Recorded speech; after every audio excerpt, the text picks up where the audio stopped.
Farrell over here is just hoping that thank God Empire of the Cop did not ask these questions while trying to pitch. Okay, just Hello and welcome everyone to episode number 87 at the Indie Football Podcast. And just as we were discussing before in the backstage of this virtual room where we have got Farrell Keeling with us, Liverpool episodes are, they hold a very close place in Anukar's heart. And Anukarsh, I'll give you the honor of introducing a very special guest. absolutely. I mean, let me tell you a bit about Farrell. We Yeah. have talked a bit on LinkedIn, and it was supposed to be a basically professional talk about how Empire of the Cop runs, whether we could do give them some writing services and all. But I think what I really liked about Farrell is that I had reached out to him 3 4 months back, but he still took out the time to come back to us to tell us about there was a vacancy, and as Liverpool fans, no matter where you are in the world, you just connect. I mean, that's fandom across different sports. So yeah, that is one of the reasons I wanted Farrell to come on the podcast to join the long list of guests that we have had in Peter Moore, Paul Gost, James Pierce. Don't want to call him Bad News Pierce because he has been on our podcast and he's an important member for us. So yeah, welcome Farrell. We are pleased to have you here. How are you doing today, man? No, I'm doing very well, chaps. Very glad to be on. Thanks for having me. Awesome. Doik, you want to Yeah, begin off proceedings for absolutely. today? Yeah. Yeah, absolutely. So, uh, one of the things that we often talk about when we began the podcast almost 3 years ago that I just mentioned is, of course, we are fortunate enough to be working in a space that is an area of interest, an area of passion for us. But Farrell, if you can just take out a couple of minutes at the beginning of this episode and take us through your journey as a Liverpool fan, the Empire of Cop, and of course, Anukash would have detailed questions around it. But just to keep our audiences updated on the Farrell Keeling journey, I think that would be a great start. Okay, yeah, sure thing. I mean, in terms of my relationship with Liverpool, began sort of roughly around the time of that sort of famous Istanbul Champions League final win. I was living in London at the time, Oh, um, perfect. and all my friends, of course, given where I was living, were massive Chelsea fans. As it turned out, so obviously you're a kid that age, you want to fit in, and this was before I'd sort of picked up a club, but it sort of came up on my radar. I remember going home one day, and my brother and I were sort of telling my dad, "Oh, we're thinking we might become Chelsea fans." I mean, he's a massive Leeds fan, for context. He said "Look, you can support any club in the world, even if it's Manchester United, but if you support Chelsea, you have to leave the house." And that was it. That was it. But how is it that Manchester United was still an accepted club, but Chelsea wasn't? Because like I'll tell you a little context here. When Steven Gerrard came to his father and told him, I think you might have read it in his autobiography, in which he said that his father told him that he might have to leave the house and told him never ever to wear that jersey again. How did that come around? How did that acceptance come around there?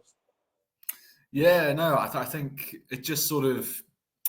I don't know what it was. I feel like we were sort of all collecting maybe match attacks at the time or something, Oh, like the trading cards and all that sort of thing. That used to be really. I mean, it still is really big, of course. But obviously, as a kid, you're all into that, and the panini stickers and all that sort of thing was all the rage when you were a kid. And I think I must have been looking through the book, and I think I remember quite liking the look of sort of Liverpool's kit. So it was a decision completely independent of the club's success. It was just initial sort of love the kit, really stuck out to me. And I became a Liverpool supporter from that day on. And it's been quite a journey for us all, hasn't it, chaps? I think certainly we've had the highs of sort of Jurgen Klopp, and it's been a privilege to have worked at Empire and helped cover that. But obviously there was a significant period before that where we had to endure the likes of Roy Hodgson and oh, the tail end certainly of Brendan Rodgers' time at the yeah. club. We've suffered for our love. I think that's the main message to sort of carry on forth as Liverpool fans. Yeah. Yeah, but I'd also I'll just pick on something that you mentioned. You mentioned how where it all began, you were living in London, and I always take the opportunity to brag about it in over the last 1 year, because I actually, so I am a master's in sports management from a college in Mumbai, which is the financial capital of our country here in India. You must have heard about Mumbai. A lot of sports things happen over there. So one of our education trips at the end of the course was Premier League hosting us, because our college had an affiliation with them. So we had a 1 week trip to London where all football itineraries were lined up, and I had traveled through the London tubes. Of course, there are 14 different lines, I guess, if I'm not wrong, in the I London think that tube. sounds right. I must admit, I don't know it off by heart, but there's Okay. definitely quite a few, and I think they added the recent sort of Elizabeth line as well to commemorate Yeah, the Elizabeth line. Queen. Correct. So So yeah, it's ever yeah, growing. the reason why I mentioned it, because I remember from the place that we used to live in, it was called Elephant and Caves. And then from there, we used to go to, on a couple of days, we had visited Craven Cottage. Once we had gone to Stamford Bridge, and the entire Craven Cottage visit, which is for the reference of all our viewers, is the home stadium for Fulham. It was more of, I remember one of the big parts is how they mentioned the Craven Cottage being located in one of the most affluent locations in London, and how certain people who did not have a football team to support, because had their own they used to live in that location, became Fulham fans. So I remember being in London at that time. Everyone had so many choices, and it really, and Anukash would also remember that, so many people who have joined us from the UK in the podcast before, they have said that their friends group in the early ages really really influenced their decision. So I'm sure among your friends group, someone here in India called Anukash was also fairly happy when you joined as a fan base. But tell us more about Empire of the Cop, because uh, with the Premier League growing, there are so many people doing so much content around it. How has that journey been? How do you see this growing further? Do you have certain different elements to it as compared to just another football content, football content team or organization or whatever you want to share? Yeah, no. So I mean, I started out. I'd done a master's in sort of international journalism. So I'd come out of sort of university, and I was looking for sort of work in the industry. And as I'm sure as everyone who's come before me and who continues to come out of university, it's a difficult landscape to enter. I think there's not many people willing to sort of give chances to people.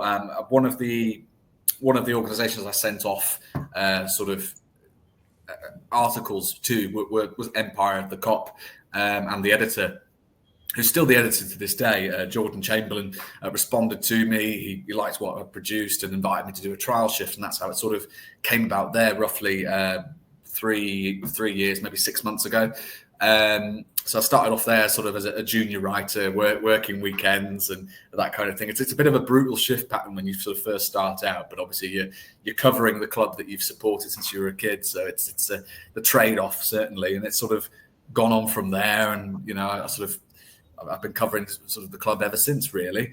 I mean, to answer your sort of other question in terms of where we're looking to sort of go from here, I think certainly as far as we're concerned, we'd love to keep growing our sort of presence on, social media. I think the goal really for Empire, and it's certainly one of the main selling points of Empire, is putting fans at the centre of our content. And certainly our dream is to connect as many fans across the world, because Liverpool obviously is a global institution, and I think that should reflected in the organisations that cover Liverpool, whether that's us, whether that's This Is Anfield, whether that's the Anfield Wrap, Redmen TV, all very prestigious outlets. It should be for the purpose of, one, keeping fans informed, but bringing them together, because this is a global love affair that we all share, and that's ultimately what underpins everything we do. Interesting. One thing I have to ask, Farrell. Now, you told us about the organizations that work in Liverpool, writing about Liverpool. Now, I have read all of them all down the years. Like, I think for the last 10, 12 years, I have spent a lot of time on newsnow.co.uk, reading articles, going through them, enjoying them. And, like, for someone living, like, do you live in Liverpool, right? Do you live in Liverpool? Yeah, for someone living in Liverpool, when you look at the world, the fandom around the club, or like even other Premier League clubs, from a bird's eye point of view, all across the world, how does it seem like from someone who has been living in the city? How proud do you feel seeing the whole world following your club so much? And what's your view of international fandom and how these clubs are not just sporting entities? How they have these are created that name for themselves, not across just Europe or Asia but all across the world. Yeah, no, I mean, I should say I used to live in Liverpool for a few years. I've since moved around and now found myself in North Yorkshire, in a town called Thirsk, around Leeds. So it's a lovely little. But certainly, when you're living in the city, you really, I mean, the one thing that certainly stands out is obviously how wonderful and welcoming and lovely the Scousers are. It really is a special place, and a special place because of the people that sort of live in it. You really, especially, I mean, I come from the south, and I've been very fortunate to live in Brighton, for instance, which I feel is a very sort of welcoming place, culturally and otherwise. And Liverpool's very much of the same brand. You know what I mean? It's a wonderful place to live, and it's a wonderful. And I very much enjoyed certainly living there and being close to the club. I'd sort of support it all the time. Having access, to Anfield, go outside and admire the stadium. It's quite sort of a real sort of experience. So I think, I'm not sure if I'm answering your question, but I think certainly whilst I was working for Empire and living in the city, I think it was a source of, and it continues to be a source of immeasurable pride to be representing, the club in our own way. Obviously, we all, the players, the managers, they're the real sort of superheroes. Everyone else, it's just a privilege just to be connected to that sort of organisation and those affairs. Yeah, what I'd take the opportunity to do now is, of course, Sir over here had laid down a very detailed outline to the things that we wanted to discuss in this episode. Something for as someone who has done a master's in international journalism, when you have you had the experience of covering live matches as well, right? Yeah, so I mean, I've not. So currently with Empire, the Cop, we have one writer who does have we have two writers actually who have season tickets, and they regularly go to the games and deliver content through there. The rest of us, we're all remote workers. We work from home, so we cover games home and away from our laptops, from our very comfortable chairs. Obviously, there are negatives around that. It'd be nice to be covering the games in person, but equally, it's also nice to be able to have like an overall sort of picture of the game and how it's going. I think sometimes when you're in the game, you get caught up in the atmosphere. You have less of a sort of clear picture of what's going on compared to the fans at home. But then, of course, equally those in really feel, the emotions of the event, and that's all equally important. So yeah, no, I think. Yeah, that's my only regret with this job. Certainly, I think it'd be nice to have more access. Yeah. Why do I? So the reason I asked this, and of course, Anukar sir can ask another question after this, is that so in a journalism job around sports, how much percentage of the work is you pitching to your editor stories, or your editor coming and telling you that this is our agenda for the week, or this is our agenda for the month, looking at the fixtures for the month, the FA Cup, when the Champions League happens, so something like that. So is there how much? So I do understand that a journalist has a lot of spontaneous work. So a day at 11 a.m., what you think the day might not be at 3:30 p.m. if something comes up. So tell us about that side of your job's nature where you don't really know what's coming your way, or if you've had those kind of experiences.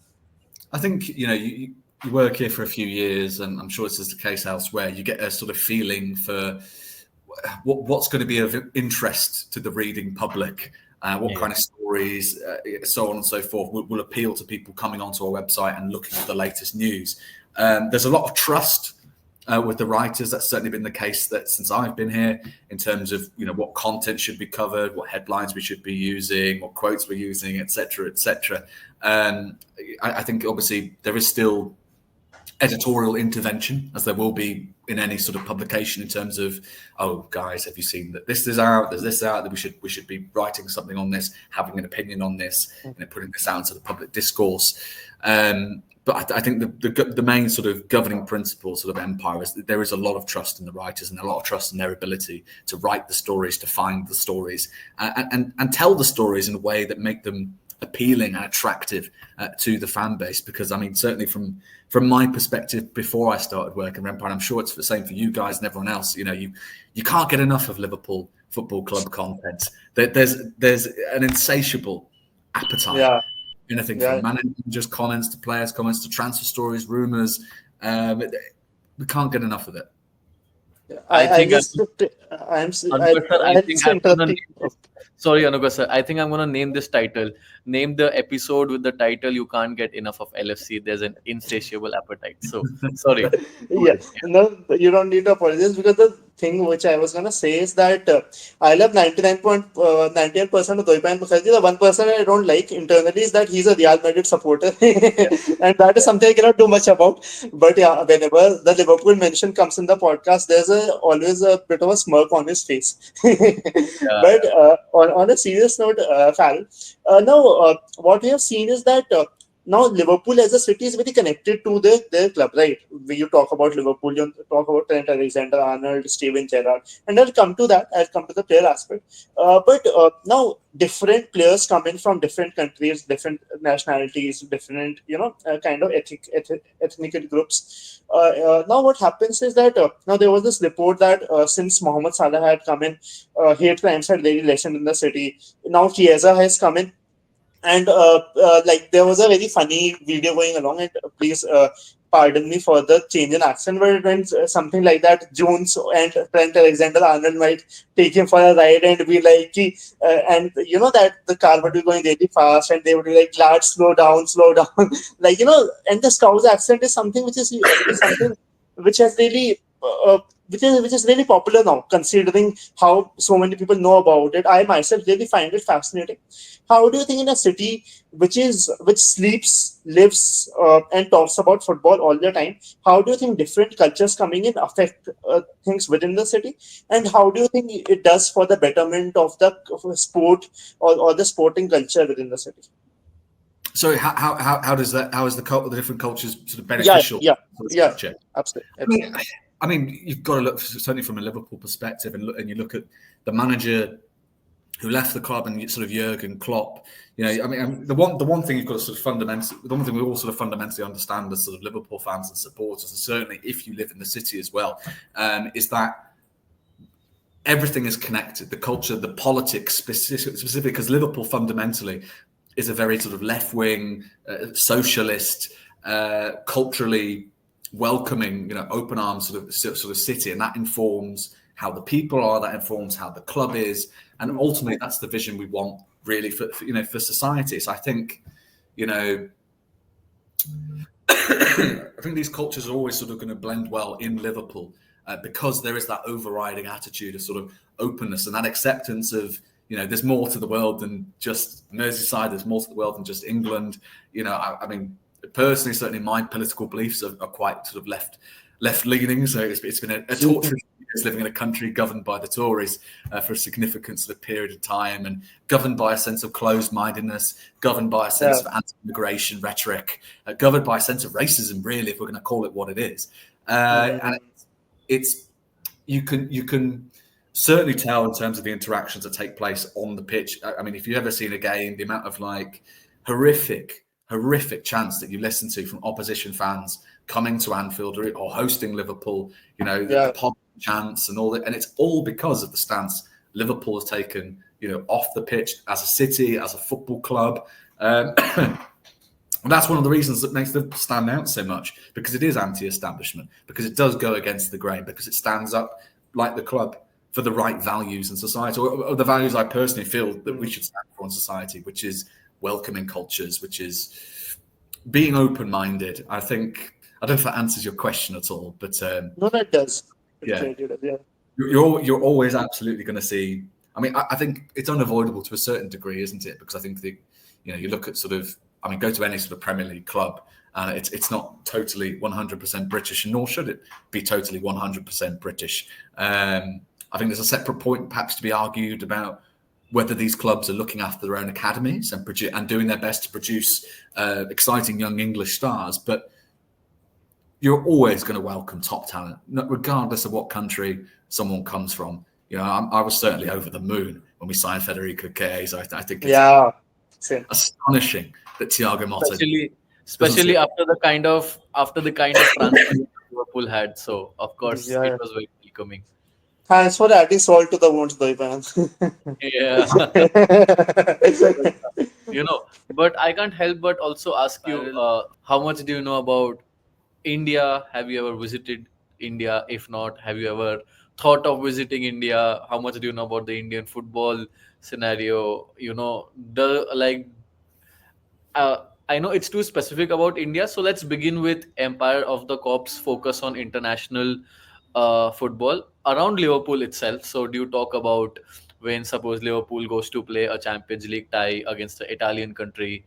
Italian club? Do you try to dissect down the rivals in a certain way, or if that, or for that matter, if it's a Spanish club that they are playing? So how much of an international focus within Liverpool context do you guys think about throwing light at the Empire of the Cop? I think it's very sort of context dependent. So it very much depends on sort of prior links and that kind of thing. Obviously, when you're in the moment and you're covering the matches, it's there's a lot of content sort of coming thick and fast, and you're publishing a lot of sort of video pieces, picture pieces, and that kind of thing. So you don't have perhaps as much time as you do outside of the games to really dissect the sort of the context. And, for instance, if you've been linked to a certain player on the AC Milan team or whatnot, or your prior sort of historic meetings and the context around that. And obviously, it's going to be very interesting this year, certainly with the revamped sort of Champions League format, because you're going to be getting a lot more games, and it's not as simple as get your 3 wins and sort of progress to the next round with this sort of league format. A lot more jeopardy, perhaps, a lot more sort of challenge for even the sort of more dominant clubs in that sort of European phase. So I think the international sort of context, there has to be sort of a timely sort of element to it. I think, we'll certainly look to sort of dissect that side of it more outside of the games, where we have the time to give it the proper attention and care it deserves and put things in their proper context. Fair enough. Talking more on the sporting side of things, like now that we have talked about cultures and stuff. Our last two guests on the podcast have been Manchester United fans, and Yeah. Liverpool, of course, have just had an emphatic win against against one of our arch rivals. I would say arguably our biggest arch rivals, but of course that is up for debate. So now the Arne Slot era has begun really well. I don't think it could have been better, at least on the pitch. Off the pitch, of course, there are glaring issues with the contracts and transfers and whatnot. How do you rate it so far? How do you see the progress? Do you think it's still early days? And what are your predictions for the season as a Liverpool fan who has been following the club for a long time, Farrell? I'm just asking this question from an entirely fan boy point of view, so you can be all passionate and there's no judgment involved here. Oh, excellent. Yeah, no, I think it's you're always hesitant to be sort of delivering predictions after sort of a managerial change, and especially when we're talking about a man like Jurgen Klopp, who we should consider this a Liverpool. His era is a genuine bona fide Liverpool managerial era. He came in, and you'll have all seen the team he inherited. The amount of times I see the graphic, and it's Mignolet, and it's like Balotelli and whatnot, and you just think the side now, it's a complete 180 in terms of, with all due respect to sort of the players, because he did inherit some good players. We certainly had Adam Lallana, Dejan Lovren, I believe, had been signed by that point. Philip Coutinho. There were some solid signings he could rely upon, but by and large, we're in a much healthier position after he came in compared to when he started, and ultimately that was what he sort of pointed to when he was initially brought on as a Liverpool manager, sort of saying, I'm paraphrasing, but judge me when I've left, not when I've just sort of come. Nonetheless, of course, we'll still be judging Arne Slot regardless, even though he's only managed sort of 3 competitive games. I mean, at the end of the day, it's a 100% record. We've not conceded a goal. I was reading somewhere that I believe if we discount City's penalty, I think we have the highest XG rating across the Premier League. I think we've got the second lowest XG conceded across the Premier League. I think it's all very impressive. I'm hesitant to sort of go on and say this man is the second coming. It's been very impressive. Liverpool have looked in control.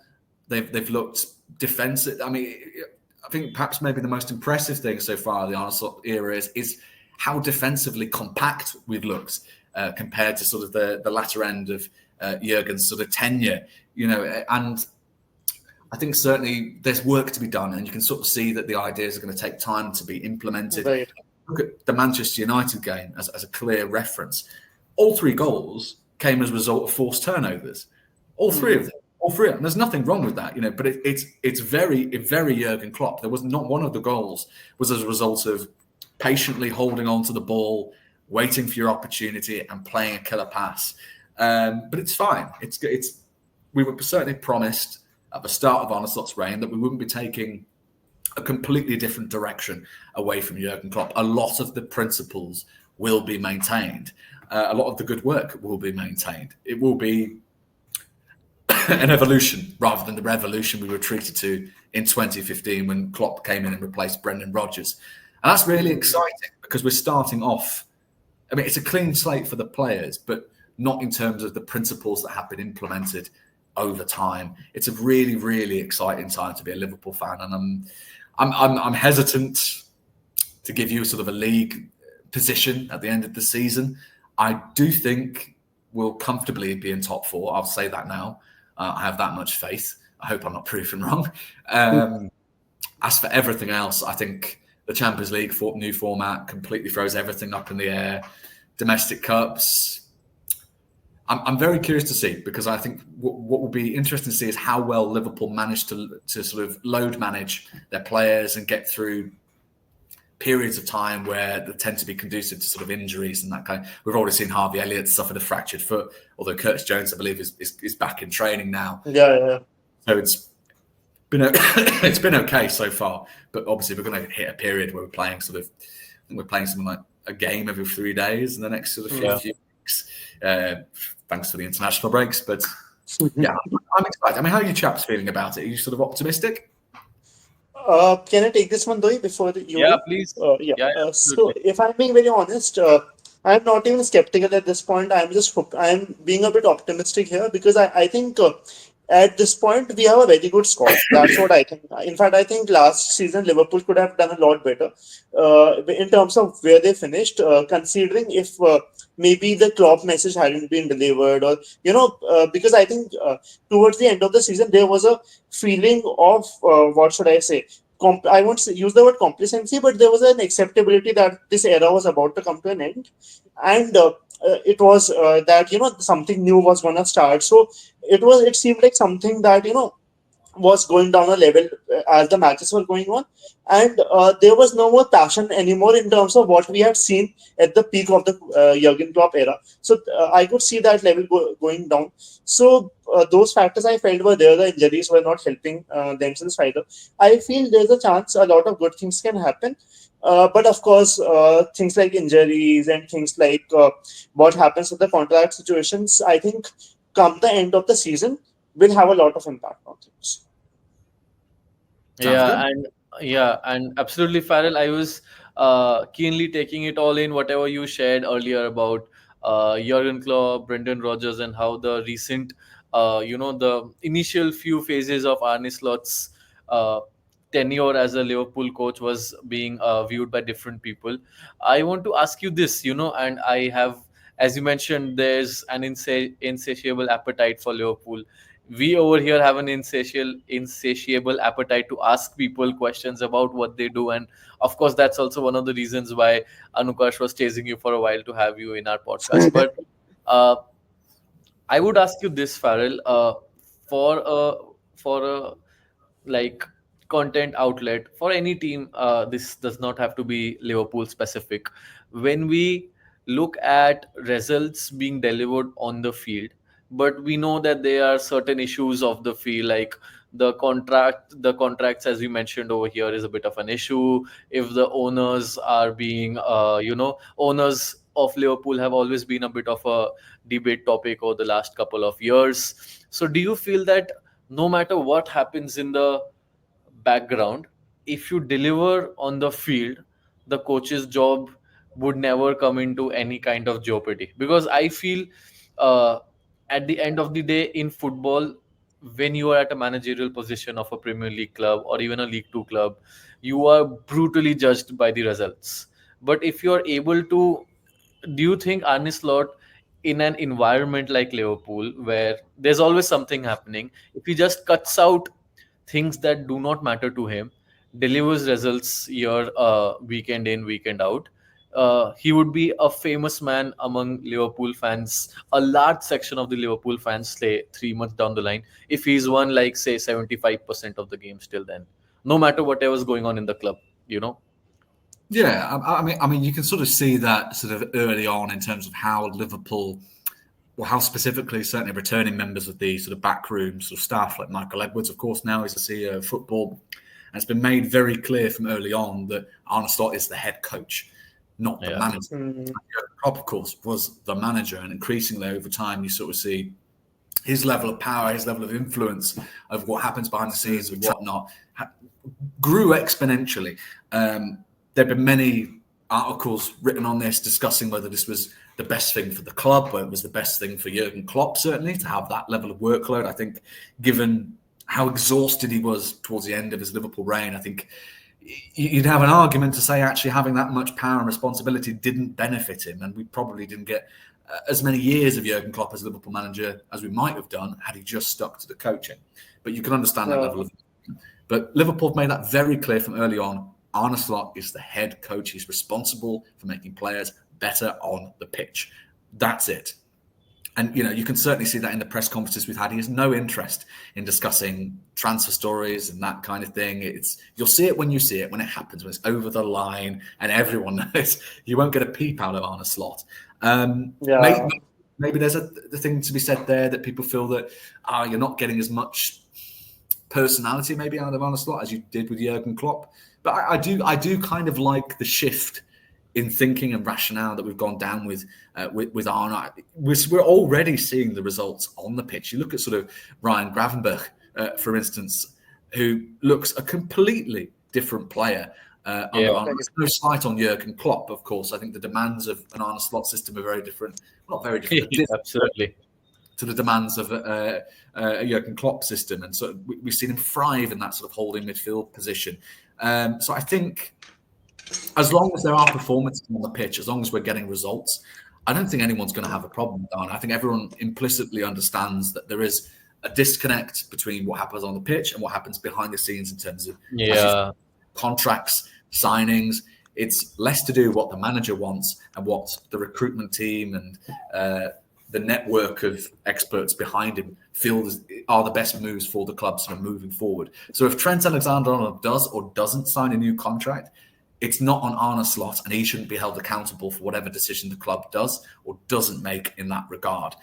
Certainly from my perspective, I want to see results on the pitch. I want to see players being improved. I want to see him working with younger players. If I'm seeing all those boxes being ticked, I'm happy as a Liverpool fan. And everything else that happens outside of the pitch is the responsibility of people like Richard Hughes, Michael Edwards, Julian Ward, all the experts are helping Arne Slot focus on his main role, which is coaching the players. Right. Anupar sir, on a scale of 1 to 10, how sad will you be if Trent Alexander decides to leave Liverpool and join Real Madrid? I think all the breakups of all the three of us combined ever into 10x would be the amount of sadness I would have had if that does happen. But yeah, on to matters which are less sad for me. So my co-host here, Doipan, often has taught me a lot down the years. One of those things has also been the business of sports. Of course, I'm learning in that field. But I've learned a lot, and that is something which has interested me also a lot down the years. So now we talk about FSG also, and I'm sure you might have read articles on the Swiss Ramble about what they have spent and the net spend merchants, as a lot of people come up with. There are also a group called the Top Rates, or whatever goes along on Twitterati. But at the end of the day, Farrell, now how do you see FSG as a business, and how do you see FSG as passionate football owners? if I had to ask you your perspective on things, how would you rate them? And though, of course, if you have any follow-up questions, please feel free to ask. Yeah, it's the thing people need to remember with sort of Liverpool, and especially if you look at sort of recent examples in terms of financial irregularities. You look at Everton, you look at Leicester City, Nottingham Forest, Manchester City. Yeah. Liverpool are fully justified in their strategy of being a sustainably run club. Do I think that perhaps in moments could have been more aggressive in the transfer window? Yeah, of course. But I think by and large, Liverpool have acted appropriately, and Liverpool have looked to the future. They've looked to avoid putting themselves in setting precedents that they'd much rather avoid, which is why, of course, we're having the problems with the contract situation now. It's why we had the issue before with Mo Salah, before he was put on about roughly, I think it's £350,000 a week, because we had a set wage salary structure in place that we didn't want to break. And for the reason, of course, that for the future, if we have any player who similarly comes knocking on the door and says, well, Mo Salah was given a bajillion $1 million to play at Liverpool Football Club week in, week out, why can't I get that? Suddenly Liverpool are in a problem. And I think this is why we're now in a situation where these contracts are taking time, because it's not as simple as saying, Trent Alexander-Arnold, you're a generational fullback. Here's £300,000. Virgil van Dijk, you're in your 30s, but you're still arguably the leading centre-back in world football, or at the very least the Premier League. Here's £300,000. Liverpool have to consider what's best for them, what's best for the future, in keeping in mind with how sustainably run they are. Sorry, I've got the second part of your question. Was like, if you had to take it from a fan perspective, how well do you think FSG have run it? Now that we have talked about how they have ran as a business, that was my question. Yeah, so I think with Fenway, they're obviously a very sort of distant entity in the sense of you don't see John Henry or any of you, Tom Werner, sort of in the ground week in, week out. When it comes in, it's an event. It feels like a national holiday. Yeah. Look, I mean, we've done it. We cover it on Empire. Everyone else covers it. It's the minute he spotted, oh my God, John Henry's in the stands. Oh my God, a fan in the crowd has said, "Oh, we're signing this player, John," and it's and it becomes a massive thing to cover. So it's a difficult one, because I think we've got to be careful about sort of how we term the relationship. We don't want to seem that we're almost sort of in love with our owners or whatever. I think people are appreciative of sort of how they've run the club by and large, even if we disagree with certain elements of what they've done. Certainly, we had this during COVID with sort of laying off of staff. We had this with the attempts to sort of copyright Liverpool Football Club. FSG have made mistakes, but I think by and large, I think the fan perception is that they've done a good job. And I would say, whenever you go online to Twitter specifically and sort of see, FSG out, top Reds versus bottom Reds, it's all nonsense. It's small sections of the fan base, in my eyes. It's a very vocal but small minority of fans who are ardently against FSG. I mean, the thing is, the ultimate sort of litmus test for this is, okay, say FSG sold, who would you rather want as your owners? Who's going to in at Liverpool? Look at Chelsea. There's a civil war brewing between Todd Bowley and Iqbali. You know what I mean? So it's who do you want? Do you want these two clowns running the club? I don't think that would be fitting for Liverpool. Who else could come in? Do you want the Glazers? My God, Manchester United have not got over the Glazers since Sir Alex Ferguson left the club. It's been hugely damaging for them from top to bottom. It's been, the commercial revenue is superb, and obviously they've got that box ticked off at United. But everything else is appalling. I'm telling you right now, I would rather be the inferior commercial club, but see the football we get to watch on a weekly basis with Liverpool under Arne Slot, under Jurgen Klopp. I would rather have less of the infighting and more of the love and adoration and enjoyment of supporting this club. That is the end of the discussion for me. Until someone can come out and say, well, this guy or this person or whoever, this group, this holding, whatever, they could come in and they could run Liverpool sustainably, but with more ambition. Until someone can identify and the key thing is identify someone who'd be willing to come in and buy Liverpool. Absolutely. Because we had plenty of discussions about people like former Microsoft CEO Steve Ballmer, who runs, I think, he runs an NBA team, and it's not coming to me. I think it's the Clippers. Yeah. We're not the best. We are not the best major NBA teams. But you know what I mean? Because it's one thing just pointing at a random figure who's got an incredible net worth and saying, well, they could come in. Yeah, but do they want to come in? Do they want to spend the money? Do they, do they want to commit to this process? Because, looking after Liverpool, it's not going to be come in for 2 years, have I? It's you're committing to at least potentially 5, 10, 15, 20 years. We've had FSG since 2010, 9, 10, yeah. So I think. Yeah. So I think we've got to be careful in terms of how we phrase our support for FSG, but equally, I think there's a lot to be said for maintaining the status quo. Absolutely. Yeah. I think that's a good way to end this episode. And my co-host here has some plans with the family. But before we end this, there's this one last segment. I won't take much time here. So there's a quiz round here that we have for you, Farrell. Just simple questions, not very tough ones. Just give me a second. So I just have to see if I don't make any mistakes and get called out in social media after that. Just kidding. So the first few questions are about how well do you know some of our managers. So tell me one thing. Your first question is, under Rafa Benitez, now of course he appeared on the overlap with Jamie Carragher, Gary Neville and the others recently. Now Rafa Benitez had a debatable era. Some things really happened really well. The Istanbul win was of course one of the highlights during the Rafa Benitez era.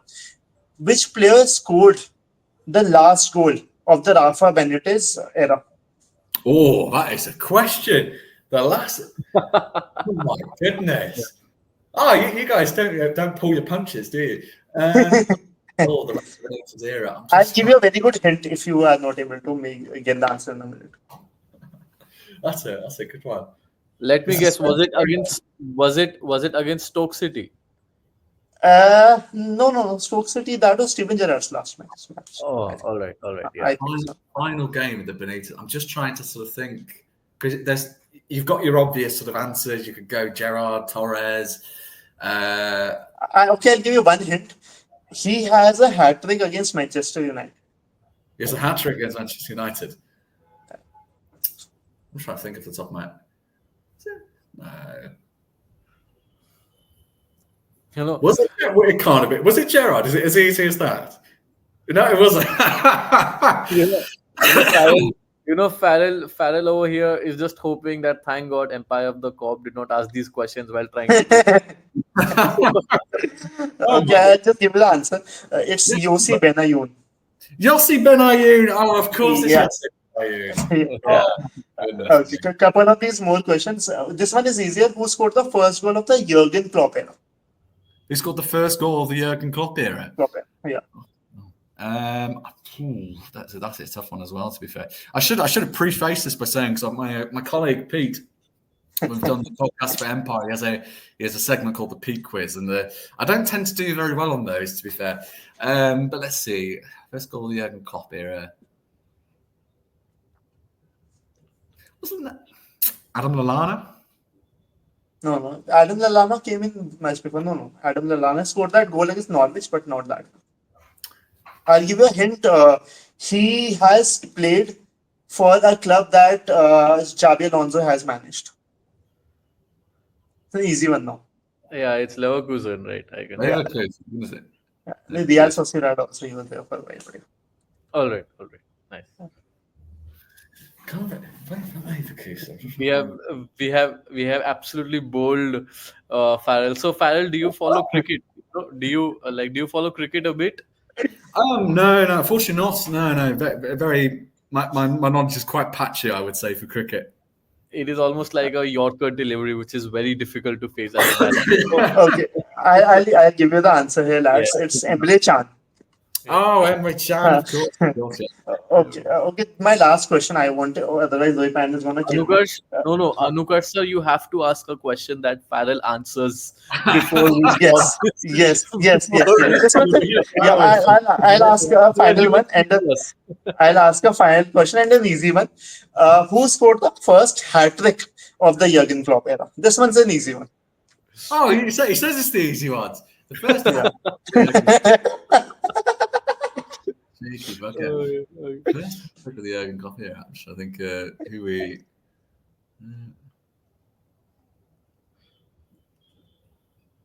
Okay, I'll just give you a hint. He's a cult figure among Liverpool fans. That is something. When you hear the name cult figure, you will understand Not who for I'm talking guys. about. It was against Oh, Everton. would it be a Origi with it? Yeah. That Yeah, is the right. right answer. Absolutely. You can take your hat off for that answer. Goodness me. Oh my God, there we are. Yeah. Was it? But I don't think that was in a Premier League game, right? I think No, it was that in the was in a Premier League game, I think. that was in a oh, I thought it was in Or League was Cup. it? No, I think it was in the League Cup only against Southampton. Yes, you are right. Yeah, in Southampton, Yes, right? yes, I yes. just In the I Premier League just also, it was, I think, Liverpool. all right. I was not quite sure because the earlier two questions that you asked, and of course, so Farrell, Anukash did not share these questions with me. The earlier two questions that Anukash asked, I asked Meta on my phone, and they were completely wrong answers. So I must go and mail Meta at some point of time. But thank you. Thank you so much, Farrell, for taking out your time. I know you have some commitments beginning at 10 minutes from now. So we are really, really grateful for you to take out this time. We hope to remain in touch. We have a WhatsApp group. We'll keep texting you probably things that your editor would be happy for you to cover so that we make your life a bit easier. But thank you very much, Farrell. Thank you so Thank you. much. It's been Brilliant, a guys. pleasure. Thanks for having me on. Thank you. Pleasure.